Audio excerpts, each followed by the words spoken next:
It's GB in California who wants to give a justification for divine hiddenness based on the high holiness, which is great because the divine hiddenness is on those occasions, for those of you who aren't familiar, when I actually present an argument against the existence of a God. Divine hiddenness is the one argument that I tend to use. So welcome, GB. How are you? Hey, I'm doing well. It's good to see you, Matt, as always. And is it Dave? Hey, GB. Yeah. Hey, Dave. Yeah. So there's, the idea of divine hiddenness is brought up pretty frequently as being a good argument against the existence of God. And Matt, would you say that you would agree? Well, it's a good argument against certain types of gods. Basically, it has to fit certain categories. Like if there's a God that is hiding, well, okay, you can't use divine hiddenness to complain about that. But it's specifically about the people who are saying that there's a God who wants us to know that he exists. Mm-hmm. So, yeah. Right. Okay. So I don't know, Dave, how you feel about this. Would you say that the God of the Bible is one who hides himself? Because I do see that the Bible describes God sharing this. God sharing this? Is that what you said? Oh, I'm sorry. This characteristic.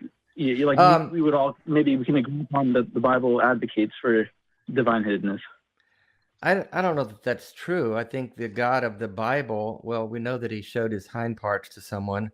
I'm not sure what that means, but I think the God of the Bible wants to reveal a God who is involved with his creation, with people that he created. And that's what that's what I would say that Jesus came to earth to do. I'm just talking about Christian theology here. Jesus was supposed to be man made flesh and mixing among his humanity. So that doesn't look like a God who's trying to be hidden, if in that sense. Wouldn't you agree with that? Well, yes, I would agree with you on that. So what's your justification for divine hiddenness? Because we may just have a different view of God to sort through. Mm-hmm. That's a good point. All right, so my justification for divine hiddenness, as far as I can see, it does lie in mystery, but I don't find it hard to believe that God can be so holy and divine and good that it justifies him hiding himself at all, because we're not anywhere near the same value. So what do y'all think? Okay, you're saying that we're not the same value as God, so he really can't justify mixing up with unclean, unholy people? Is that kind of where you're going with that? I mean, that's no. Well, maybe that is what I'm saying at the heart of it. But I would just say I think a fair way of saying it is that God's value is so high. We should be honored, honestly, to even ever catch a glimpse of it or to meet him. Like, is that a possibility? Y'all think? Based on what? How do you? I mean, you're saying God's value is that high. How do you mark that? How do you measure that value? I guess we're just using our imagination at this point, right? Like, well, so first of all, GB, would you agree that if I have an argument against a particular God and somebody says, let me use my imagination and propose that it's not hard to believe this, that is not in any way a rebuttal to an argument? Mm-mm. I mean, if you're just pulling stuff out of your butt, that's not a rebuttal. I know there's but in both but and rebuttal. I mean, we could if you're just making stuff up. So here, let me ask you, GB, you believe in a God, right? Yeah, I do. Can your God manifest in reality if it wants to? Yeah. Okay. Does your God know what would convince me that it exists? Yes. Okay. Is your God capable of doing that thing or those collection of things that would convince me? Yeah. Okay. Why hasn't it happened? Now, before you answer, my answer to this is that either God doesn't want me to know he exists, or God doesn't want me to know that he exists yet. Do you have an answer other than one of those two? Well, I'm kind of agreeing with you on the last part. What is that? But what are the repercussions of that, of agreeing with you, Matt? I'm saying that the only conclusions you can reach from that are that either God doesn't want me to know or God doesn't want me to know yet. Do you have a third option other than those two? Some people might. I'm just leaning. I'm talking to you. If some other people call, I will ask them, but I'm clearly asking you. And we both knew that, GB. So why say something like some people might? I'm asking you, do you have a third option? Right. Well, I mean, I wasn't finished yet with my sentence. I was just going to say, like, some people might say that, but I'm inclined to agree with you on the second part. It could just be that it's just not yet. So if you don't have a third option, then you are agreeing with my divine hiddenness argument. So instead of calling in to argue against it, you just agreed with my divine hiddenness argument. Oh, no. Well, maybe I should clarify that. I agree with you guys on divine hiddenness. I think that the Bible advocates for it, right? There are verses in the Psalms that talk about this. But what I'm trying to say is I'm trying to just, shoot the breeze with y'all about the possibility of something being of such high value that it could. Okay, I find that to be thing. a speculative load of bullshit that ignores the entire argument in favor of something you just thought sounded cool. Because the fact of the matter is either God wants me to know that he exists or God doesn't want me to know he exists. One of those two is true. And if God does want me to know he exists, and you agree that he can manifest in reality, and he does know what would convince me, and he's capable of doing it, then that leads to reductio ad absurdum, which means that God does not exist. GB, here's the thing about Matt. Matt's been doing this show for 16 plus years. I know people personally who've been helped out the door of Christianity because of Matt's arguments and Matt's logic and reason through watching this show. You would think that Matt's inviting this God to reveal himself. I've heard Matt say that repeatedly. God, here I am. Show yourself to me. I'm open to the evidence. Show me you're real. And this God continues to, for whatever reason, and you seem to think it's a good idea, this God continues to remain hidden while multitudes of people are being turned away from him by this evil Matt Dillahunty fellow. You would think that God would reveal himself to Matt, of all people, to put an end to this evil show and not have people being led astray. So your argument for hiddenness is perplexing to me. You keep using the term God's high value, and yet you don't have any way to measure that value. You don't have any definition for this God. When I suggested that Jesus came to be present among people to reveal God in flesh, you kind of dismissed that. You want to believe in this God that for whatever reason remains hidden. And I got to tell you, a God that remains hidden and uninvolved and completely dismissive of what's going on in the world, what value does that God have to anyone? Well, first of all, and by the way, thank you, David. I appreciate your response. I think we got off on the wrong foot here. When I was trying to say that I'm trying to justify divine hiddenness, I'm not trying to object to divine hiddenness. I'm just trying to find reasons for why God would implement divine hiddenness. I'm not the slightest bit interested in that, because all that is, I mean, that's just speculative nonsense. You're basically saying, I have no evidence, I still believe, and because I don't have any evidence and I still believe, I need to make some shit up as to why God's not giving me evidence. And anybody can do that for anything. I can say, well, I still believe that the aliens are visiting me regularly, even though I don't have evidence. And so I'll just speculate that they have a really good reason for not, a capability for not leaving evidence. And when the fairies come and do my laundry at night, and they steal socks, because clearly there are fairies that come and steal my socks at night when I'm doing laundry. Obviously.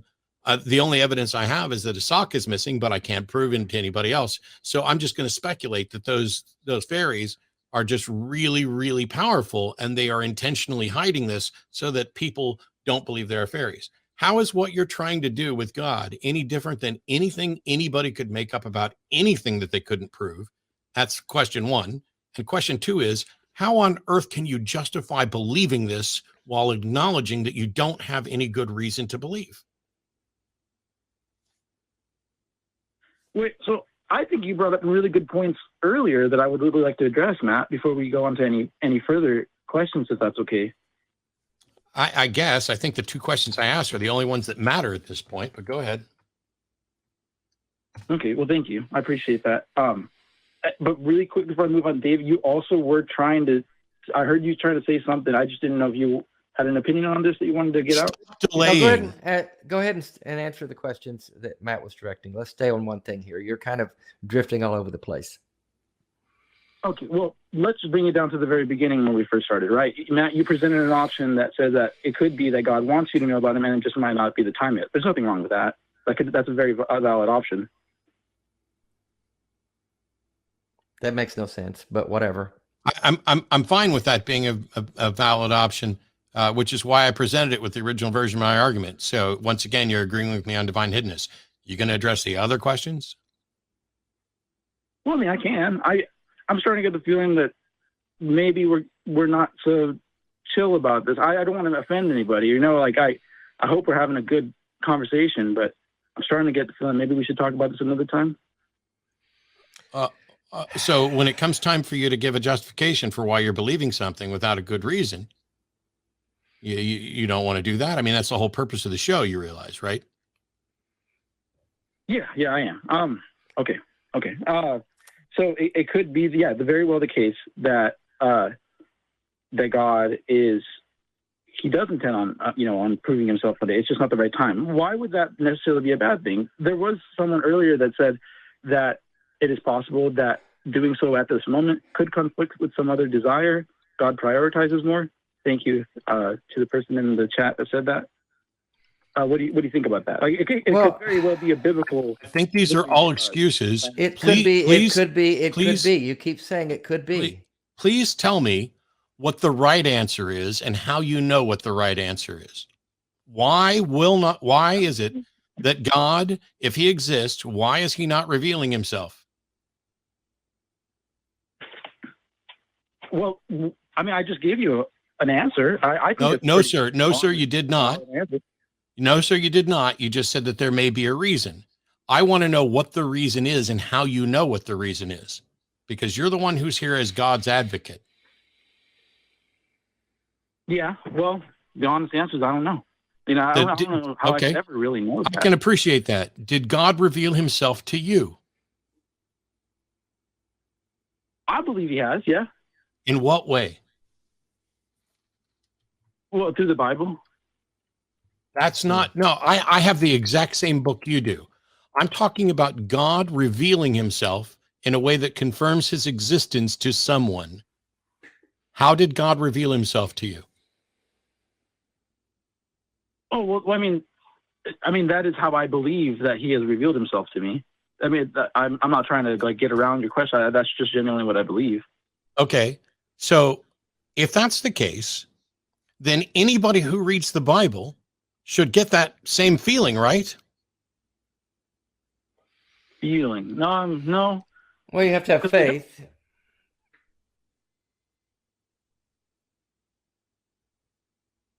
Right, GB? Here's a sheet of paper and it says 10 things.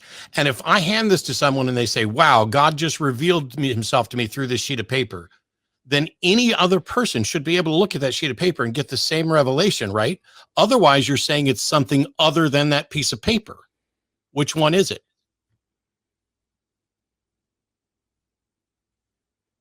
Is it the piece of paper?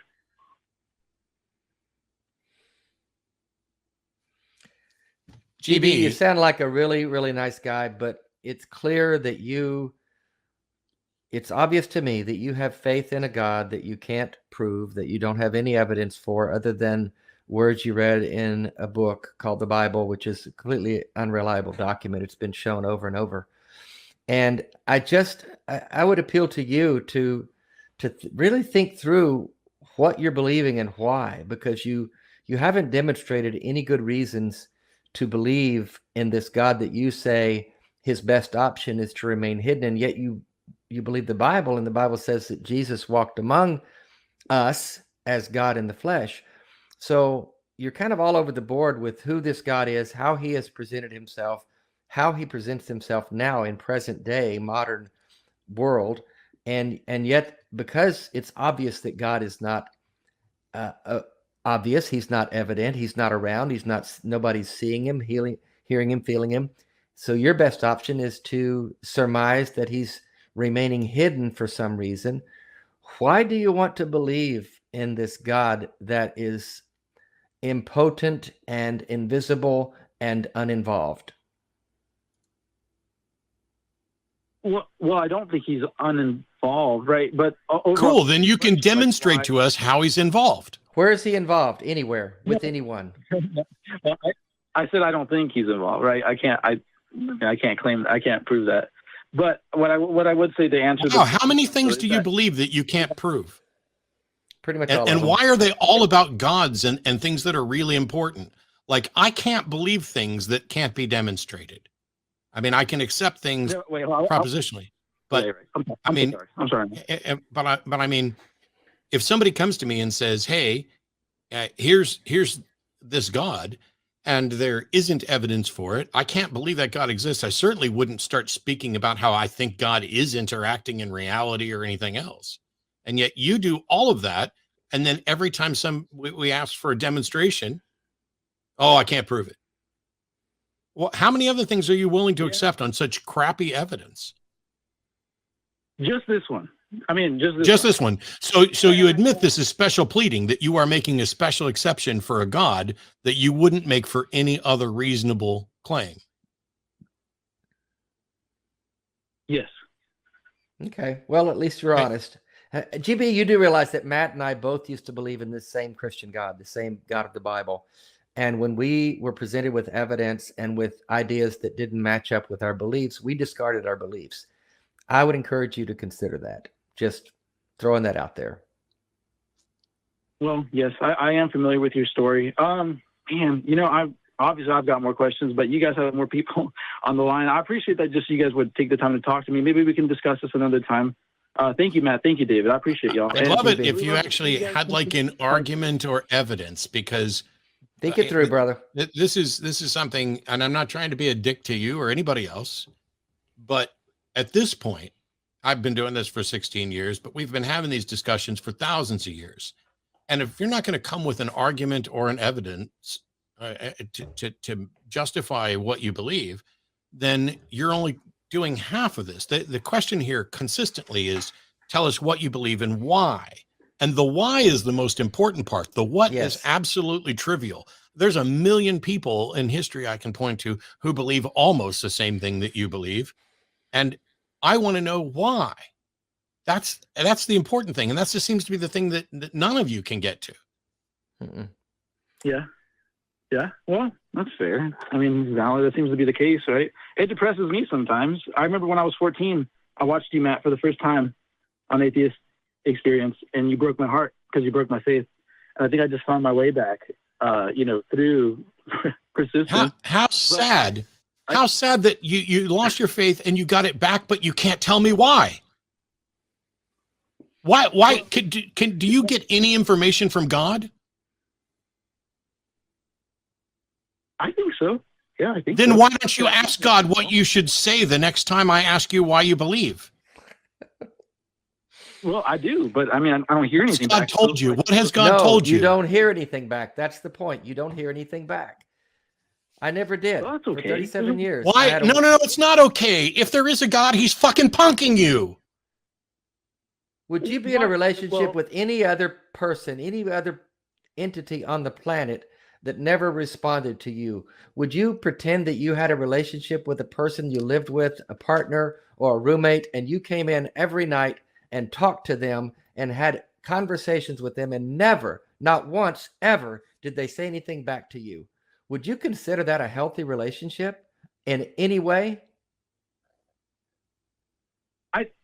To be fair, Dave, I feel like you asked two different questions, right? You asked originally, like, would you be in a relationship with someone that never responded to you, basically? Yeah. And then Same the other thing, one's like an abusive relationship. You come home every day after work, you talk to them. The thing he's trying to ask and they is, never say anything back. How is your relationship with God different from having an imaginary friend? Well, I would say it's because he actually interacts in the world, right? Well, no, people he doesn't. with imaginary friends can ask them questions and get answers. You don't even get that much from God. You get less from God than people with imaginary friends get from their imaginary friends. Well, Well, I disagree. No surprise there. Well, you can disagree, but you are factually wrong. But you're not bringing any evidence other than I think so, I hope so, and I wish. You found your way back because you want to believe, GB. That's the bottom line. And I just would love it if you could be honest with yourself and get back to a place of reality instead of this fantasy world you're living in. Would you prop a teddy bear up on the couch and come in every night and talk to it? What do you want to watch tonight? And he doesn't say anything back to you, and you just flip the channels because you're going to do what you want to do. That is your relationship with God, GB. Well, I will agree with you that at the end of the day, except that you could show me a teddy bear. That's more real. Yeah. The teddy bear is more real. And if I talk, go talk to a psychologist about talking to young people in particular who have imaginary friends. I can ask them what their imaginary friend thinks, and they can tell me. I can ask them for information from their imaginary friend, and they can relay messages. And they are, at least to some degree, convinced that they're getting those messages. You have less than that. And so does every other theist on the planet, as far as we can tell. Otherwise, we wouldn't keep having these debates.